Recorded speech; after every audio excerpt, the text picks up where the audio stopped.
Nikuite nani leo? Mimi hapa nimekuja kama ambassador. Mimi ni ambassador wa Silent Ocean.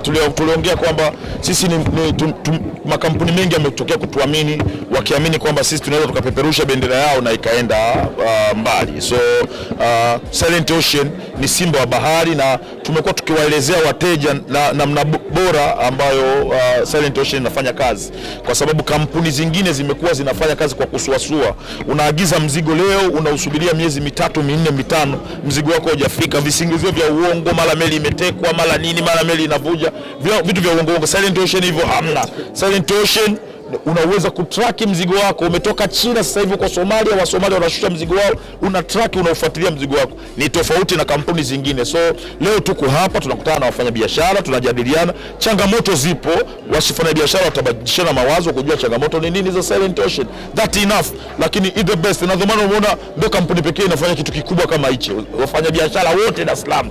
Na hapa ninavyojua Silent Ocean ni kula kujigaragaza, so shishi food hapa ni kula kujigaragaza. Yeah. Lakini pengine Baba Levo, mara nyingi watu ukiingia uambassador na makampuni tofauti wewe una invite waandishi wa habari wanakuja. Yeah. Labda umeingia lini mkataba na Silent Ocean? Silent Ocean nitakwambia tu wazi.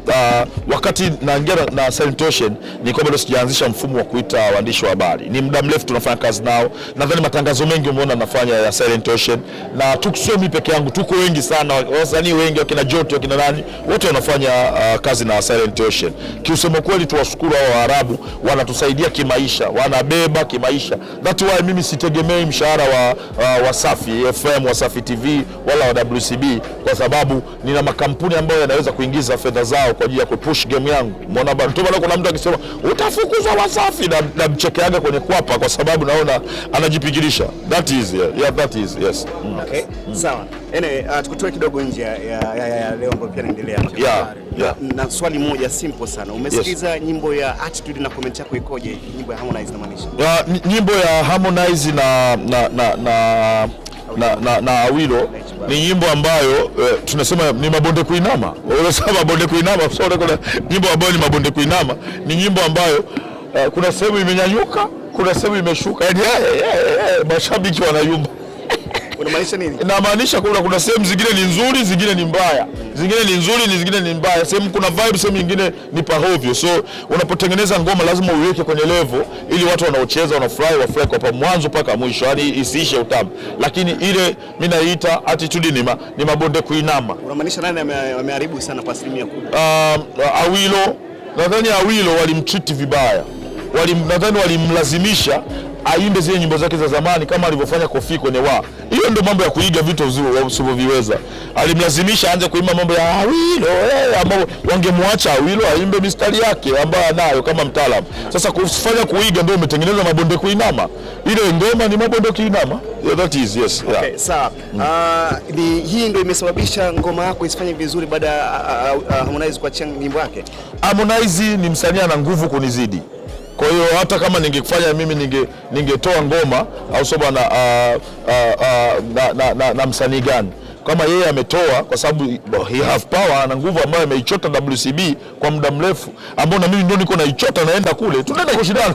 Kazi tunayofanya sisi ni kuchota upepo wa bwana Diamond Platnumz. Lakini watu wanasema kwamba baada wewe kuitwa kwa hoji wa Central, yale kuongea sana sasa hivi umepunguza. Kwa hiyo hapa siongei hapa, na tunatumia na message na waandishi wa habari hapa au labda kama hapo.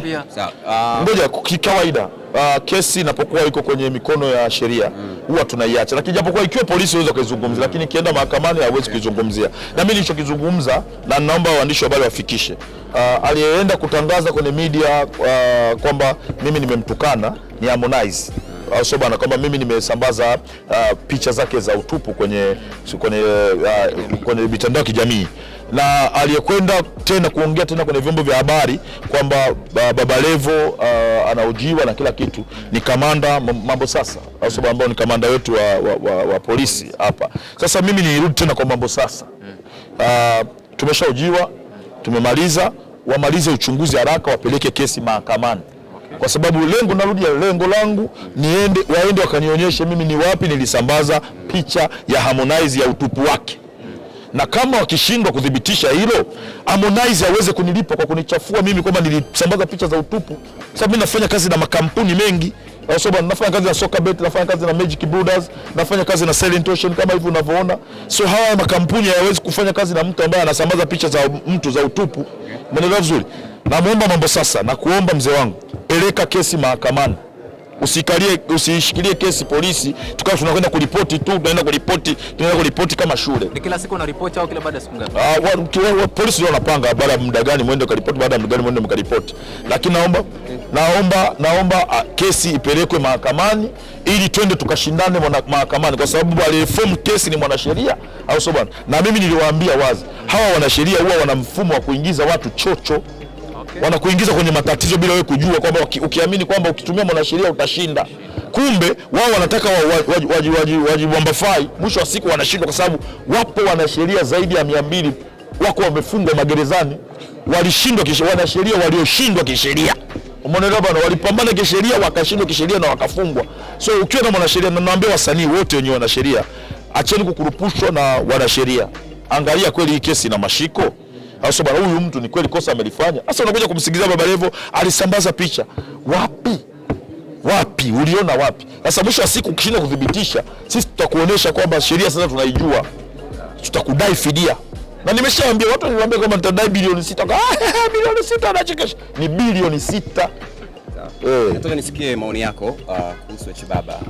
Amesema kwamba Mondi hana uwezo kununua ndege.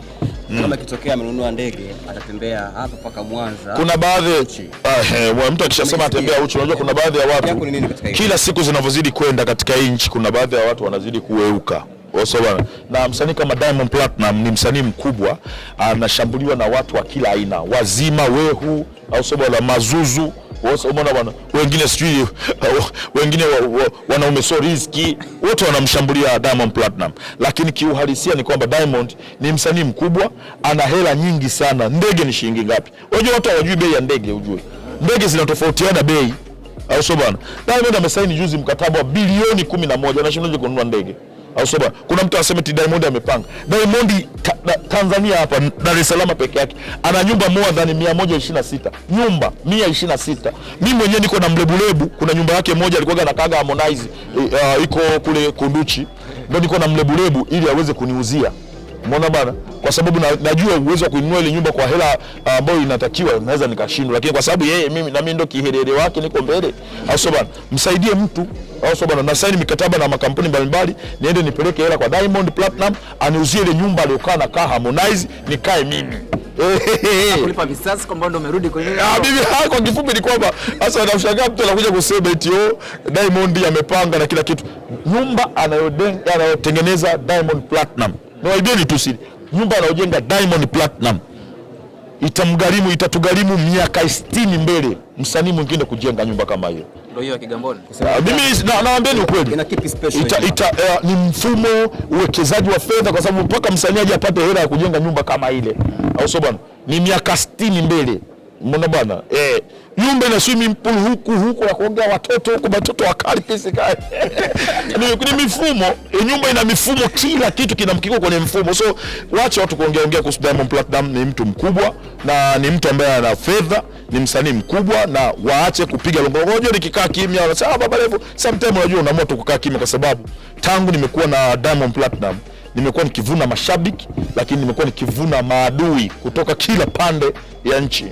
Lakini mimi kiusema kweli namuomba na kuomba, Mwenyezi Mungu, naomba kitu pekee unachotakiwa kunisaidia mimi ni pumzi peke yake. Nipe pumzi Mungu, hawa vierere maadui na kila kitu, uwezo wa kuwadhibiti na wamudu, nitawadhibiti mimi mwenyewe. Okay, sawa. Tunafahamu kwamba wewe ni kiherere wa Yanga, sio? Juzi kati tumeona pia mmoja kati ya watu wako wa karibu kipindi hicho, ambaye sijajua kama ameshapatana, namzungumzia Fred Vunjabei, baada ya kula deal ya kusambaza jezi za Simba, kuingia mkataba wa miaka miwili kama sijakosea. Ni mkataba kama wa bilioni 2. Ulichukuliaje ile? Fred Vunjabei ni mtu, ni mpambanaji, ni mfanyabiashara, na mimi nashangaa watu wengi wanapenda sana kutengeneza kama tuna maugomvi makubwa. Mimi na Fred Vunjabei tulikuwa tunafanya biashara. Yule Fred Vunjabei sisi ndio tumemtangaza.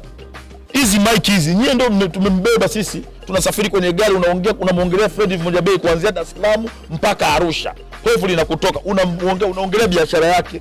amezidi kuwa mkubwa, ndio maana anapata dili kubwa. Kama yeye hatushukuru sisi, naamini kwamba yeye amejipeleka mwenyewe, basi atakuwa ni mtu ambaye ana matatizo. Sisi au sio bwana, viherehere tulikuwa viherehere, tumemzungumzia mazuri yake, tumezungumzia maduka yake, ndio maana amekuwa mkubwa, amepata deal. Tunashukuru, ni mfanyabiashara mkubwa, ni kijana, anasaidia watu, anasupport watu. Mungu amsaidie, asongeshe game yake iende. Lakini akijifanya ndio eti amesa bilioni 2 ndio nini? Kwa ndio eti sana bilioni 2 ndio nini? Tuko na Diamond na mabilioni yako ndani kwenye begi na tunacheka naye, tunagonga, tunakunywa juice, maisha yanaenda. Tusinyanyasane kwa sikone hilo. Lakini mimi kwa upande wangu nampongeza Fred Vunja Bei, aendelee, asiwaletee jezi fekero Simba.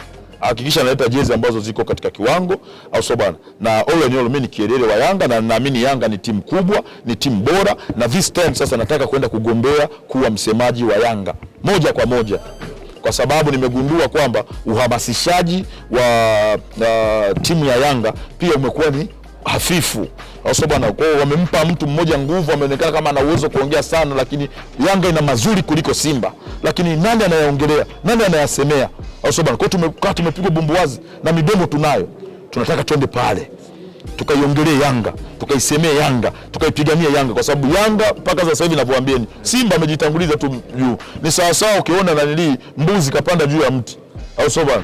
Ujue amepandishwa, atashuka, tunakaa pale, sisi tunachukua ligi.